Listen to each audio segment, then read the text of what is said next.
On vous parle maintenant de la grève possible au RTC et de la décision du tribunal administratif du travail qui a jugé la semaine dernière que le transport en commun n'est pas un service essentiel en cas de grève. Aujourd'hui, l'Union des municipalités du Québec donne son appui au RTC.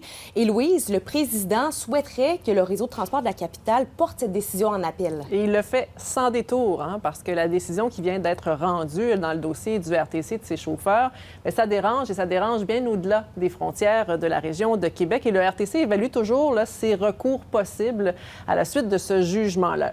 Vous savez que c'est une modification au Code du travail en 2019 qui a changé la donne. Désormais, ce n'est plus le ministre du Travail qui décrète si c'est un service essentiel, c'est le tribunal administratif du travail qui le fait.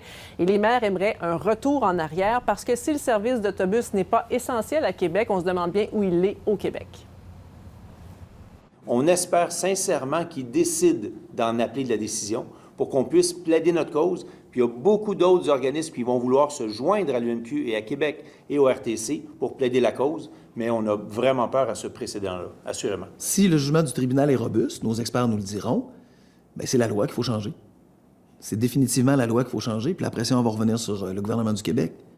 Et Louise, vous avez parlé du ministre du Travail. Oui. Il n'a pas l'intention de rouvrir le débat. Non, pas à ce moment-ci. Le ministre, aujourd'hui, invitait plutôt les partis à miser sur la négociation pour en arriver à une entente, parce que même si les chauffeurs ont obtenu gain de cause en termes de services essentiels, parallèlement, on poursuit les négociations. Le ministre du Travail respecte le jugement du tribunal, même s'il reconnaît qu'il y aura un impact sur les plus vulnérables, sur les personnes malades. Le ministre dit, si le tribunal dit non aux services essentiels, moi aussi, je dis non aux services essentiels. Je comprends les retombées qu'un conflit pourrait avoir, mais ce que je dis, c'est qu'actuellement, il faut vraiment mettre nos énergies à la table de négociation. On parle de renouvellement de conventions collectives de travail. Et moi, je suis hyper positif qu'on va éviter le conflit si les partis continuent d'être de bonne foi.